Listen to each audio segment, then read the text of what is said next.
नमस्कार, माझं नाव पंकज मुळे. आजच्या व्हिडिओमध्ये आपण पाहणार आहेत की ETF इन्व्हेस्टमेंटमध्ये सुद्धा कमी रिस्क घेऊन आपण जास्त प्रॉफिट कमवू शकतो. तर कशा प्रकारे करायचे. दुसरा मुद्दा आपण पाहणार आहेत की म्युच्युअल फंडमध्ये मी प्रत्येक वेळेस सांगत असतो की बाय द डीप करायचंय, लोअरला बाय करायचंय, त्याची योग्य स्ट्रॅटेजी काय. आणि तिसरा महत्त्वाचा मुद्दा की ब्लू चिप कंपन्यांमध्ये सुद्धा आपण स्विंग ट्रेडिंग करून चांगल्या प्रकारचं प्रॉफिट कमवता येतं. तर व्हिडिओची सुरुवात करूया. त्यात पहिल्यांदा आपण समजून घेऊया की ETF म्हणजे काय. एक्सचेंज ट्रेडेड फंड की जिथे ऍक्च्युअली बाईंग आणि सेलिंग होते. ज्यावेळेस तुम्ही शेअर्स बाय करता, समोरून सेल करणारा असतो त्यावेळेसच तुम्ही बाय करता. तुम्हाला जर सेल करायचं असेल तर समोर बायर अवेलेबल असतो. त्याच पद्धतीनं या फंडमध्ये, या ETF मध्ये तुम्ही बाईंग सेलिंग मार्केट आवर मध्ये करू शकता. म्हणजे 9:15 ला मार्केट चालू होतं ते 3:30 वाजेपर्यंत असतं. याच्यामध्ये तुम्ही बाईंग सेलिंग करू शकता ETF मध्ये. हा सगळ्यात चांगला याच्यामधला पॉईंट आहे. बघा आता ETF मध्ये कुठल्या कंपन्या असतात. ETF जो असतो तो डायरेक्ट इंडेक्सला रिफ्लेक्ट करतो. ठीक आहे. निफ्टी 50 बघा की भारतातील टॉप 50 कंपन्या, त्या टॉप 50 कंपन्या ज्या आहेत त्या जशाच्या तशा ETF मध्ये असतात, निफ्टी 50 ETF मध्ये. ठीक आहे. मिड कॅप मध्ये बघितलं तर भारतातील 150 कंपन्या तर जशाच तशा इंडेक्स मधल्या ज्या कंपन्या आहेत ना त्या ETF मध्ये असतात. इथं फंड मॅनेजरचा रोल जो असतो ना तो खूप कमी असतो. त्याच पद्धतीने समजून घ्या की म्युच्युअल फंड मध्ये जर बघायला गेलं तर म्युच्युअल फंड मध्ये फंड मॅनेजरचा रोल आहे ना तो सगळ्यात जास्त असतो. कारण की त्याला काय करायचंय की त्या कंपन्या सिलेक्ट करायच्यात, त्या कंपन्यांचा परफॉर्मन्स बघायचा आहे आणि त्याच्यानंतर त्या आपल्या फंडमध्ये ऍड करायच्या आहेत आणि त्याच्यामध्ये बाईंग सेलिंग करायचे. कुठली परफॉर्मन्स करते, कुठली नाही करते, या सगळ्या गोष्टीकडे लक्ष या म्युच्युअल फंडचं असतं. पण ETF मध्ये तसं नाहीये. ETF मध्ये काय असतं की डायरेक्ट इंडेक्सला कॉपी करतो. त्यामुळे तुम्ही बघितलं असेल की निफ्टी 50 इंडेक्स मधनं ही कंपनी बाहेर गेली आहे, ही कंपनी ऍड झालेली आहे. कारण की इंडेक्स काय असतं माहितीये का की व्हॅल्युएशनचा गेम आहे. इंडेक्समध्ये तीच कंपनी ऍड होते की जिला सर्टन पॅरामीटर आहे. म्हणजे ज्या चांगल्या कंपन्या असतात ना त्याच निफ्टी 50 मध्ये ऍड होतात, त्याच मिड कॅप इंडेक्स मध्ये ऍड होतात, त्या स्मॉल कॅप इंडेक्स मध्ये ऍड होतात. त्यामुळं म्युच्युअल फंड पेक्षा ETF मध्ये खूप कमी रिस्क असते. कारण की ह्याच्यामध्ये मॅन्युअली काही नसतं, डायरेक्टली कॉपी असते. इंडेक्समध्ये फालतू कंपनी, जी नॉन परफॉर्मिंग कंपनी आहे, तिचं व्हॅल्युएशन कमी झालेलं आहे, अशी कंपनी ETF मध्ये म्हणजे इंडेक्समध्ये येत नाही सहजासहजी. तिला लगेच बाहेर केलं जातं. ठीक आहे. ही एक गोष्ट समजली तुम्हाला. दुसरी महत्वाची गोष्ट की म्युच्युअल फंडमध्ये ज्यावेळेस आपण इन्व्हेस्ट करतो तिथं आपल्याला एक्सपेन्स रेशो असतो. म्हणजे फंड मॅनेजर जो फंड मॅनेज करतोय त्याची आपल्याला फीस द्यायची आहे. सर्टन फीस असते. ती 0.80 असते, एक रुपया असते, 1% असते किंवा 1.5% असते, 2% असते, 2.5% पर्यंत असते म्युच्युअल फंडमध्ये. पण त्याच ठिकाणी ETF मध्ये जे आहे की फंड मॅनेजरचा रोल कमी असल्यामुळं इथं एक्सपेन्स रेशो खूप कमी असतो. खूप कमी पैसे लागतात तुम्हाला ETF मध्ये इन्व्हेस्ट करायला. ठीक आहे. ही एक महत्वाची गोष्ट आहे. अजून एक महत्वाची गोष्ट आहे बघा, म्युच्युअल फंडमध्ये ज्यावेळेस आपण बाईंग करतो त्यावेळेस आपल्याला दिवसाच्या एंडची NAV मिळते. ठीक आहे. त्याच पद्धतीनं ETF मध्ये तसं नाहीये. मार्केट जर सडनली डाऊन झालं तर तुम्ही त्या प्राइसला लगेच ETF मध्ये इन्व्हेस्टमेंट करू शकता. आता आपण प्रॅक्टिकली बघून घेऊया की बघा ETF साठी तुम्हाला काय करायचंय, एक वॉच लिस्ट बनवून घ्यायची. ठीक आहे. वॉच लिस्ट मध्ये काय करायचंय, सगळ्यात पहिल्यांदा निफ्टी बीज म्हणून ऍड करायचंय. हे निपॉन इंडियाचा निफ्टी 50 इंडेक्सला कॉपी करणारा ETF आहे. ठीक आहे. आता याच्यामध्ये काय की भारतातील टॉप 50 कंपन्या आहेत. तर हे एक ऍड केलं आपण. त्याच्यानंतर बघा की नेक्स्ट 50 कंपन्या की ज्या 50 कंपन्या येणाऱ्या काळामध्ये निफ्टी 50 मध्ये येऊ शकतात ना त्याचा एक ETF आहे. तर त्याला एक आपण ऍड करू, निफ्टी 50 नेक्स्ट 50 ETF आहे. बघा याला आपण क्लिक केलं तर हे कुणाचं आहे, तर तुम्ही याच्यामध्ये वेगवेगळ्या कंपन्यांची ETF आहे. आपल्याला सिंपल रूल समजून घ्यायचा आहे की सगळ्या ETFचे जे रिटर्न असतात ना ते सिमिलरच असतात. कारण की इंडेक्सला कॉपी करतात. त्यामुळे ज्या AMCचा सगळ्यात कमी एक्सपेन्स रेशो त्या ETF ला तुम्ही सिलेक्ट करा. समजा मी आता इथं ICICI प्रुडेन्शियलचा निफ्टी नेक्स्ट 50 ला ऍड केलंय. म्हणजे ज्या कंपन्या येणाऱ्या काळामध्ये 50 कंपन्या भारतातील टॉप 50 मध्ये येण्याची त्यांच्यामध्ये क्षमता आहे, असा एक ETF आहे. त्याच्यानंतर बघा मिड कॅप 150 ETF. ठीक आहे. आता बघा ह्याच्यामध्ये बघितलं आपण तर निफ्टी 150 म्हणजे काय की भारतातील 150 कंपन्या की ज्या लार्ज कॅप नंतर सगळ्यात पहिल्या ग्रोईंग कंपन्या, अशा मिड कॅप कंपन्या, याचा एक इंडेक्स आहे. जसं की Nippon India ETF Nifty mid cap 150. ठीक आहे. हे एक ऍड केला. आणि त्याच्यानंतर सगळ्यात महत्वाचं की HDFCचा एक स्मॉल कॅप ETF आहे. त्याच्यामध्ये स्मॉल कॅप 250 कंपन्या आहेत. ठीक आहे. की भारतातील स्मॉल कॅप मधल्या सुद्धा चांगल्या कंपन्या 250 कंपन्या ज्या आहेत ह्या या ETF मध्ये ऍड केलेल्या आहेत. ठीक आहे. आता बघा हे आपण 4 ETF याच्यामध्ये ऍड केले. तर आपल्याला सिंपल आता बघा इन्व्हेस्टमेंट कशा पद्धतीने करायचे, तर सिंपल रूल फॉलो करायचा आहे की ज्या दिवशी मार्केट डाऊन असेल ना त्याच दिवशी बाईंग करायचे, by the deep strategy use करायचे. बघा आता ऍक्टिव्हली जे लोकांना थोडंसं, आता बघा पारंपरिक वेनी आपण म्युच्युअल फंडमध्ये इन्व्हेस्ट करतो, SIP करतो, या सगळ्या गोष्टी करतोय, पण लोक सॅटिस्फाय नाहीयेत, कारण त्यांना रिटर्नच मिळत नाहीयेत. का मिळत नाहीत? की समजा आता तुम्ही एक समजून घ्या की 26,000ला निफ्टी आहे, ठीक आहे, आणि तो निफ्टी जो आहे तो मागच्या 1.5 वर्षाआधी 2 वर्षाआधी 26,000लाच होता, ठीक आहे. आता बघा तो निफ्टी 23,000ला येतो, 22,000ला येतो, 21,000ला येतो, परत 23ला जातो, 25ला जातो, 26ला जातो. म्हणजे ज्या लोकांनी निफ्टी 50 मध्ये 2026ला इन्व्हेस्टमेंट केलेली आहे, म्हणजे 2025ला इन्व्हेस्टमेंट केली आहे, त्यांना आता रिटर्न काय मिळालेत? 0. कारण की 26,000चा निफ्टी 1-2 वर्षामध्ये परत 26,000ला आला. पण त्याच ठिकाणी जर तुम्ही बाय द डीप स्ट्रॅटेजी केली असती, तुम्ही जर प्रत्येक डीपला जर बाय करत गेला असता, 26,000चा निफ्टी आहे, ज्यावेळेस 24,000ला आला त्यावेळेस थोडं बाय केलं, 23,000ला आला थोडं बाय केलं, 22,000ला आला थोडं बाय केलं, परत 26,000ला आला, त्याच्यानंतर जर तुम्ही बघितलं तर तुम्ही मार्केटनी परफॉर्म जरी नसतं केलं ना तरी तुम्ही प्लसमध्ये राहिला असतात. त्यामुळे बाय द डीप करणं खूप महत्वाचं आहे. कशा पद्धतीने करायचं बघा. आता काय करायचंय? रूल सिंपल आहे की ज्यावेळेस निफ्टी 50 1.5% डाऊन असेल, हे लक्षात घ्या की रूल एकदम सिंपल आहे. 1.5% ज्यावेळेस डाऊन असेल ना त्यावेळेस आपल्याला याचे युनिट बाय करायचे. बघा आता निफ्टी 50 बीज मी ऍड केलेला इथं निपॉनचा, ठीक आहे, तुम्ही कुठलाही ऍड करू शकता. मी बायला सिलेक्ट केलं. सध्या प्राइस किती चालू आहे? 270, ठीक आहे, 270 रुपयालाच आहे. तर 270ला आपण स्टॉक जसे बाय करतो ना त्या पद्धतीने बाय करायचं. आता समजा मी इथं क्वांटिटी टाकतो, समजा आज डाऊन आहे, समजा निफ्टी 1.5 पॉईंटनं डाऊन आहे, ठीक आहे. 1.5 पॉईंटनं मला काय 250-200 पॉईंटच्या वर ज्यावेळेस डाऊन असेल ना त्यावेळेस याच्यामध्ये इंटरेस्ट घ्यायचा तुम्ही. बघा लगेच इथं काय करायचं? मी क्वांटिटी ऍड करायची. आता तुम्ही कितीही क्वांटिटी ऍड करू शकता. बघा आता सध्या जर बघितलं मी, समजा मी 10 क्वांटिटी ऍड केली तुमच्या फंडनुसार. तुम्हाला वाटत असेल की मी फक्त 2च क्वांटिटी ऍड करतोय, 270 × 2 म्हणल्यानंतर काय झालं? 500-550 रुपये झाले.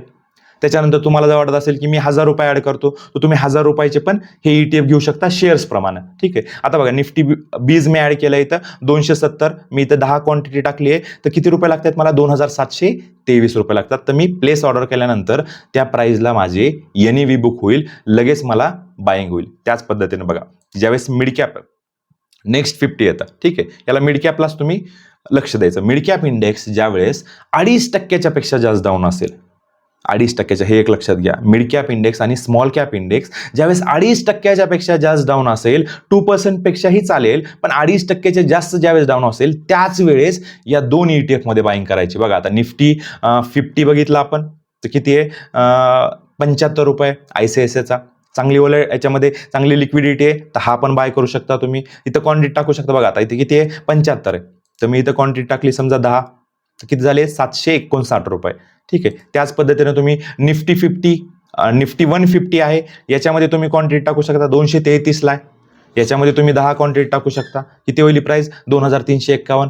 त्याच पद्धतीनं तुम्ही HDFCचा स्मॉल कॅप 250 याच्यामध्येही त्याच पद्धतीनं तुम्ही इन्व्हेस्टमेंट करू शकता. तर बघा माझा सांगण्याचा दृष्टिकोन काय आहे की ज्यावेळेस मार्केट डाऊन असेल ना त्याच वेळेस या ETF मध्ये इन्व्हेस्टमेंट करायचे आणि स्मॉल अमाऊंटनी, तुम्हाला जशी वाटेल ना तशा अमाऊंटनी तुम्हाला इन्व्हेस्टमेंट करायचे. तर महत्वाची गोष्ट काय आहे की सातत्य राखणं गरजेचं आहे, की कंटिन्युअसली तुम्हाला वेळ देण्याची गरज नाहीये. तुम्हाला फक्त 3 वाजता मार्केट ओपन करायचंय, मार्केट 3:30 वाजेपर्यंत असतं, 3ला ओपन करायचंय आणि एकदा बघायचंय की निफ्टी काय आहे बाबा, आज मायनस आहे का, मिड कॅप काय आहे, स्मॉल कॅप काय आहे, एवढ्याच गोष्टीकडे लक्ष द्यायचंय. आपले पॅरामीटर मी तुम्हाला सांगितलेत, 1.5% Nifty, small cap, mid cap index 2.5%च्या खाली असेल त्याच वेळेस तुम्हाला ओपन करायचंय. 2 मिनिट लागतात फक्त ओपन करायचंय आणि तुमचं जेवढं बजेट आहे त्या बजेटनुसार आपल्याला थोडी थोडी अमाऊंट इन्व्हेस्टमेंट करायची आहे. हा गेम लॉंग टर्मचा आहे, पण तुम्हाला नक्कीच जर तुम्ही योग्य प्रकारे जर केलं तर तुम्ही मार्केटमधल्या कुठल्याही म्युच्युअल फंडला बीट करण्याची क्षमता या स्ट्रॅटेजीमध्ये. फक्त तुम्हाला विश्वास ठेवायचा आहे. बघा तुम्ही ज्यावेळेस स्टॉकमध्ये इन्व्हेस्टमेंट करता त्यावेळेस तुम्हाला फंडामेंटल अनालिसिस करावं लागतं, त्या कंपन्याचे रिझल्ट बघावं लागतात, त्या कंपन्याचे क्वार्टरली रिझल्टला अनालिसिस करावं लागतं, प्रॉफिट कमवते का, त्या कंपनीमध्ये काही गडबड आहे का. राजेश एक्सपोर्टमध्ये गडबड झाली बघा, कंटिन्युअसली शेअर खाली आला, 80%पेक्षा जास्त खाली आहे, म्हणजे शेअरमध्ये इन्व्हेस्टमेंट करण्यासाठी तुम्हाला जागरूक राहणं गरजेचं आहे. पण त्याच ठिकाणी ETF मध्ये नाहीये. ETF मध्ये काय की ते इंडेक्सला कॉपी करतं, इंडेक्समध्ये एखादी खराब कंपनी असेल तर इंडेक्स पहिलेच त्याला बाहेर करून टाकते.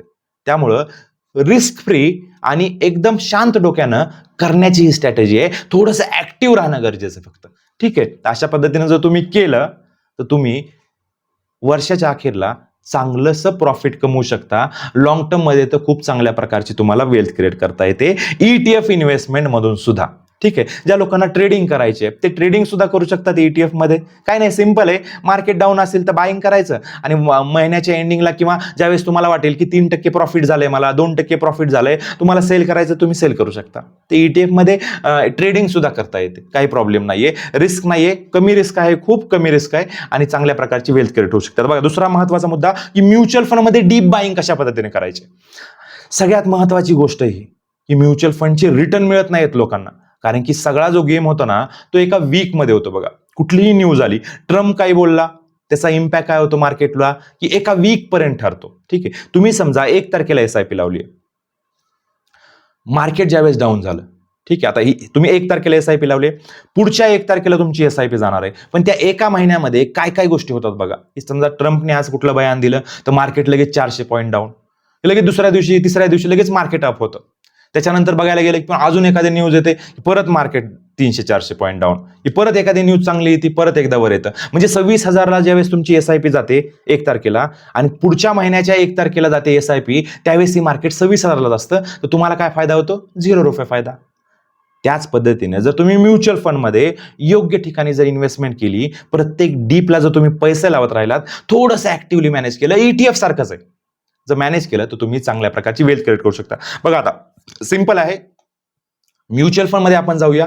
म्युच्युअल फंड मध्ये बघितलं आपण तर समजा काही काही फंड जे आहेत की तुम्हाला अलाउड करतात की कमी अमाऊंट इन्व्हेस्टमेंट करायला. बघा, आता समजा एक एक्झाम्पल देतोय, कुठल्या म्युच्युअल फंड मध्ये इन्व्हेस्टमेंट करायचं मी याच्या आधी सांगितलेलं आहे. HDFC स्मॉल कॅपचं आपण एक्झाम्पल घेऊ की HDFC स्मॉल कॅप मध्ये आपण इथं सिलेक्ट करायचं आहे लमसम अमाऊंट इन्व्हेस्टमेंट. ठीक आहे. स्मॉल कॅप मध्ये कधी इन्व्हेस्ट करायचे? ज्यावेळेस स्मॉल कॅप इंडेक्स जो आहे तो 2.5% खाली असेल.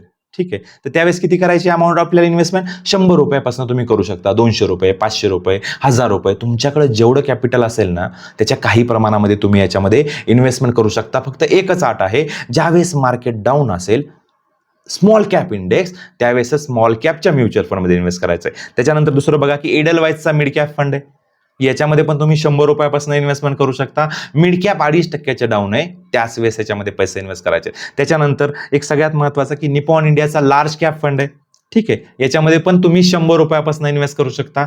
फक्त रूल फॉलो करायचे आहेत की मार्केट डाऊन असेल त्याच वेळेस इन्व्हेस्टमेंट करायची आहे, प्रत्येक डाऊनला इन्व्हेस्टमेंट करायची आहे. प्लस मध्ये मार्केट असेल त्यावेळेस बाईंग करायची नाहीये, ती ETF मध्ये असू किंवा म्युच्युअल फंड मध्ये असू. असा जर तुम्ही रूल फॉलो केला तर तुम्हाला SIP करायची सुद्धा गरज नाहीये. फक्त तुम्हाला एका महिन्यामध्ये जर बघितलं आपण ते 21 ते 22 दिवस ट्रेडिंग सेशन असतात, त्याच्यामध्ये सुट्ट्या आल्या तर 20 दिवसच असतात. काय करायचंय? सिंपल, वेल्थ क्रिएट करण्यासाठी एवढं करू शकता तुम्ही. 3 वाजता ओपन करायचंय ऍप. तुम्हाला काहीच बघायचं नाहीये, तुम्हाला कुठला स्टॉक बघायचा नाहीये, तुम्हाला काही कुठलं फंडामेंटल अनालिसिस करायचं नाही, तुम्हाला कुठलीच गोष्ट माहित नसली तरी चालेल. फक्त काय करायचंय? बघायचंय निफ्टी किती डाऊन आहे, मिड कॅप किती डाऊन आहे, स्मॉल कॅप किती डाऊन आहे, निफ्टी नेक्स्ट 50 किती डाऊन आहे, एवढं बघायचं आणि लगेच त्या फंडमध्ये त्या पद्धतीने इन्व्हेस्टमेंट करायची. अजून एक महत्वाची गोष्ट आहे, कधी कधी काय होतं की निफ्टी डाऊन नाहीये पण स्मॉल कॅपमध्ये मोठा क्रॅश येतो की 2% 2.5% स्मॉल कॅप डाऊन आहे पण निफ्टी 50 कंपन्या डाऊन नाहीयेत.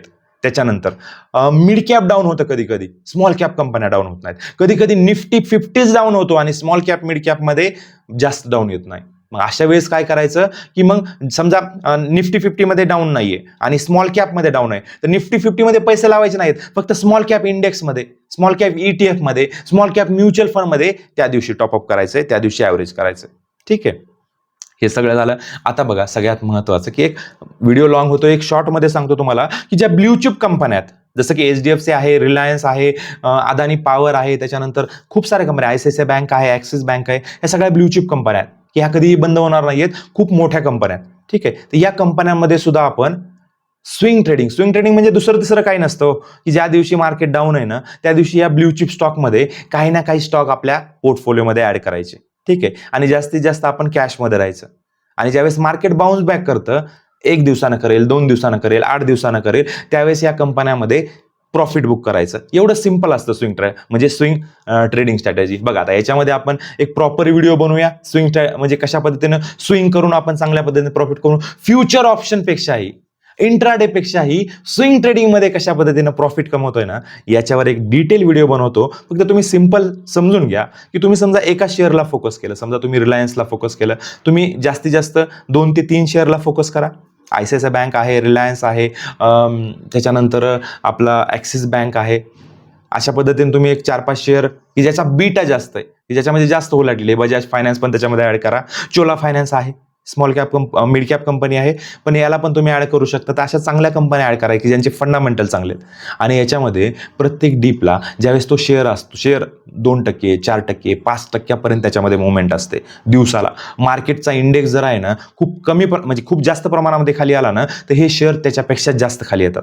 त्यावेळेस काय करायचं आहे, स्मॉल क्वांटिटी बाय करायची आहे. आणि ही प्रोसेस जी आहे ती कंटिन्युअसली करायची आहे. म्युच्युअल फंडमध्ये, ETF मध्ये, स्टॉकमध्ये सेम प्रोसेस आहे. फक्त स्टॉकमध्ये महत्त्वाचं काय की तुम्हाला थोडं ॲनालिसिस करावं लागेल, त्याचे फंडामेंटल बघावं लागतील. नाही तर तुम्ही प्रत्येक डिपला बाय करत जाताल आणि कंपनीच बंद होऊन जायची. असं करायचं नाही. चांगल्या कंपनीमध्ये, चांगले फंडामेंटलवाल्या कंपनीमध्येच ही स्ट्रॅटेजी यूज करायची आहे. आणि अशा प्रकारे तुम्ही लॉंग टर्ममध्ये इन्व्हेस्टमेंट करून शॉर्ट टर्ममध्ये सुद्धा आणि लॉंग टर्ममध्ये सुद्धा चांगल्या प्रकारची वेल्थ क्रिएट करू शकता.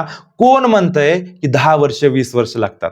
तर माझं असं म्हणणं आहे की तुम्ही जर ही प्रॅक्टिस कंटिन्युअसली केली ना, तर तुमच्या घरच्यासाठी तुम्ही एक्स्ट्रा इन्कमची सुविधा करू शकता आणि तुमची शॉर्ट टर्ममध्ये 5 ते 6 वर्षामध्ये चांगल्या प्रकारची वेल्थ क्रिएट होऊ शकते आणि तुम्ही लवकरात लवकर रिटायर सुद्धा होऊ शकता.